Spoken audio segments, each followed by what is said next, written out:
Kids. Ooh, dizzy. Once again, it's Joshua here, Shua, and it's time for Bible. The Bible had a mishap. An atheist point of view, or I, the atheist, am reading from the Bible from this cover to this cover. Because I think it's absolutely hysterical, laughable, as well as a little on the genocidal side, murderous, and contradictory, and just twisted as all hell. But somehow it's damn funny. I mean it. It doesn't even have to try. But today, well, yeah, I probably shouldn't have used it as a basketball, but oh fuck, that was funny. I couldn't resist to that. It's time to repair our Bible. So today it's Bible Repair 101.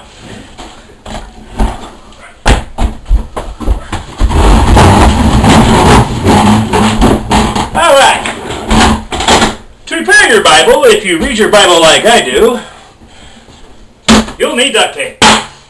That's right, duct tape, motherfuckers. Okay. Now, situated.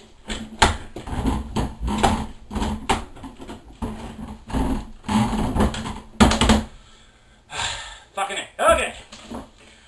Yeah, let's start with the back cover. Yeah, that sounds like fun. I got a black duct tape. And you really don't have to be accurate. I mean, it's not like the Bible's accurate anyways. Why should you repair, right? Okay.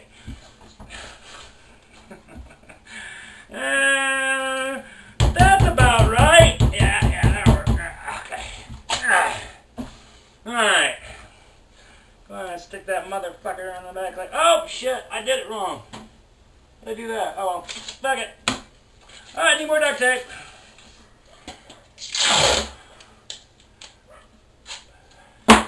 Okay. Let's get the right side this time. There we go. We'll probably need those ends, I'm sure. Alright, y'all getting all this? Good. Okay. We're just going to slap that fucker on right like there. Make it really, semi-good guess. There we go. That works. Okay. And now we can stick the inside like so.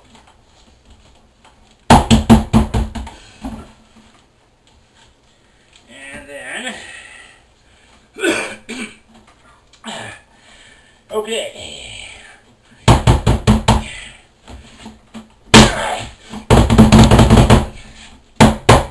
Okay, I think that's fixed. We'll put one more piece in there for good measure. Don't need that much. That'll work.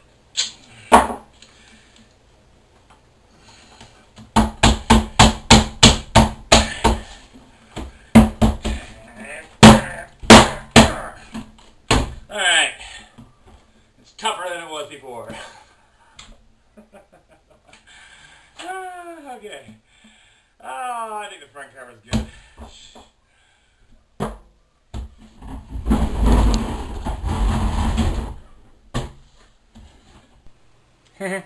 I forgot. Let's read, shall we? Now, where I left off.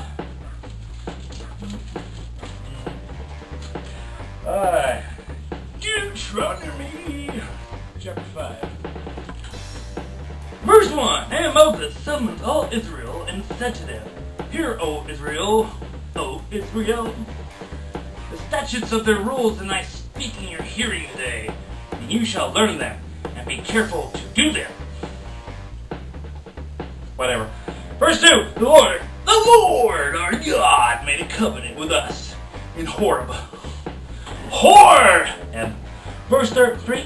Not with our fathers did the Lord making this covenant, but with us, who are all of us here alive today. But with us, who are all of us here. What? Verse 4. The Lord spoke with your face to the face of the mountain, out in the midst of the fire. Did he now? So much showmanship. Verse 5. While I stood between the Lord and you at that time to declare that you, the word of the Lord. Declare that you, the word of the Lord. There's a word missing in that sentence. For you were afraid because of the fire, and you did not go into the mountain, he said. Verse 6. I am the Lord your God. Over and over again, so redundant, so repetitive. Who brought you out of the land of Egypt? Out of the house of slavery. There's a house?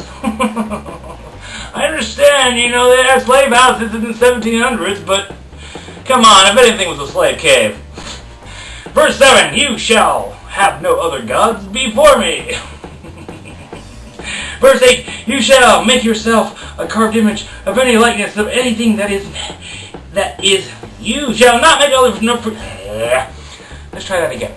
Verse 8, you shall not make for yourself a carved image or any likeness of anything that is in heaven above, or that is on earth above, or that is in the water under the earth.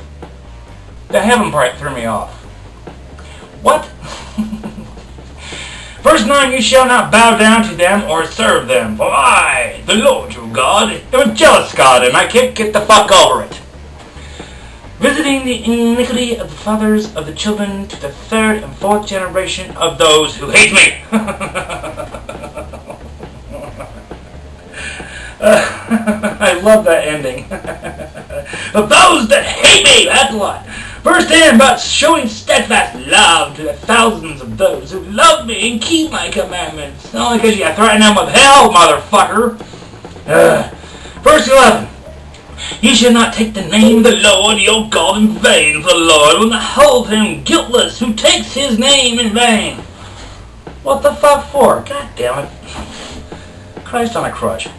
Verse 12, observe the Sabbath day to keep it holy as your Lord your God commanded you.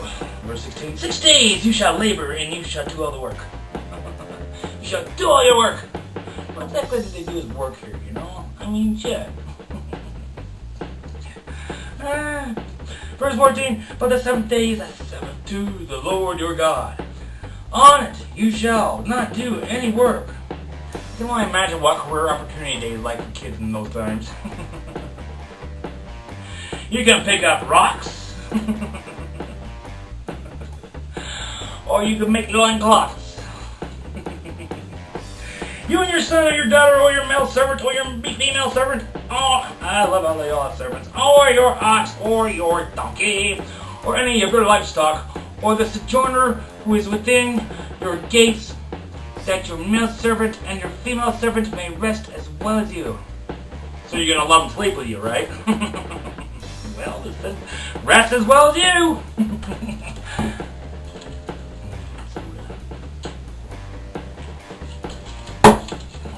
No. Yes, and they can fuck as well as you. Oh, let them bang your wife.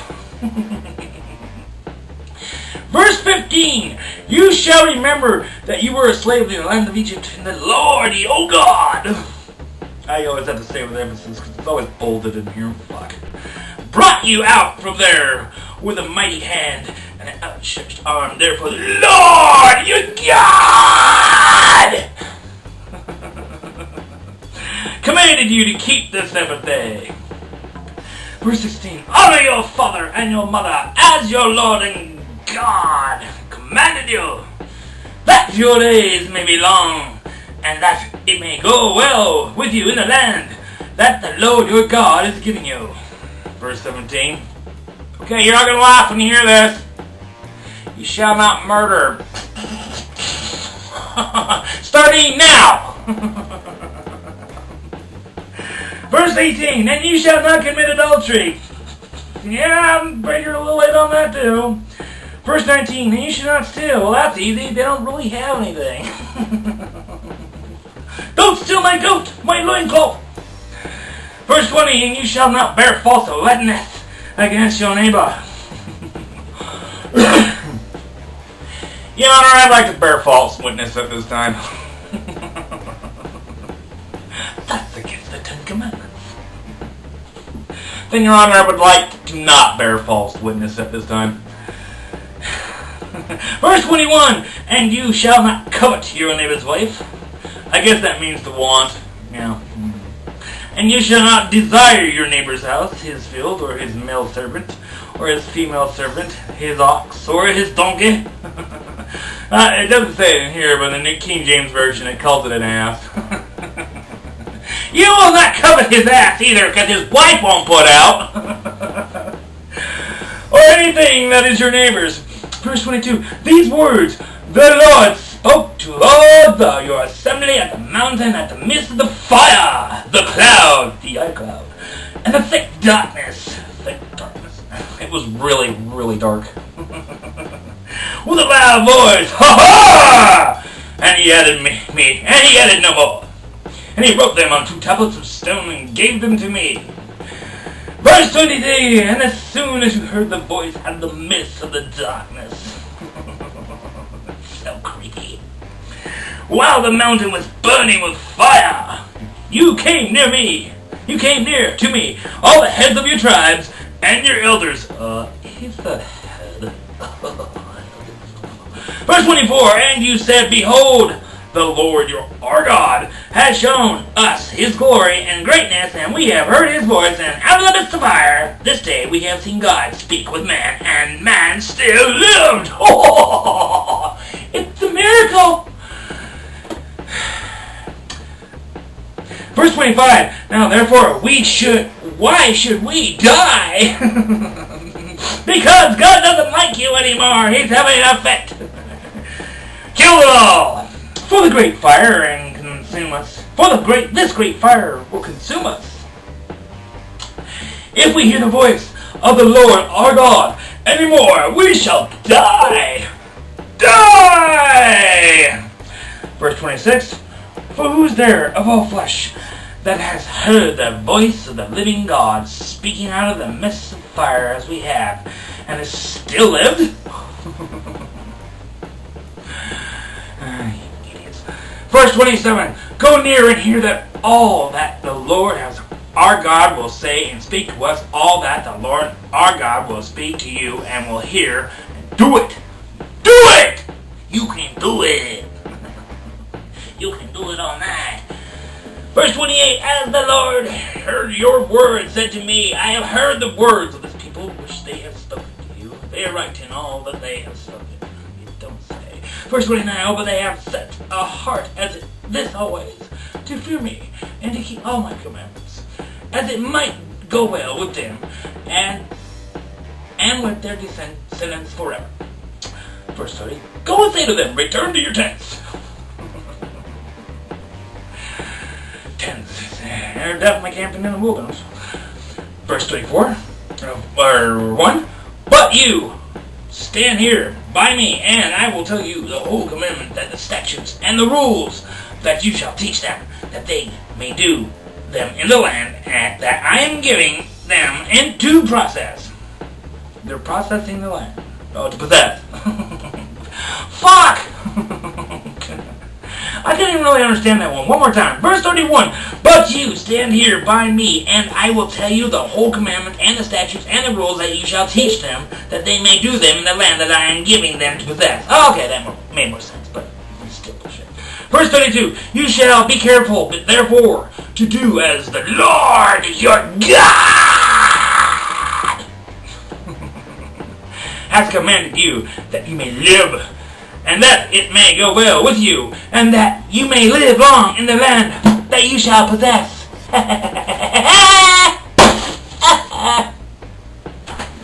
Well, kids, once again, this is Shua, and it's been the Bible in an Atheist.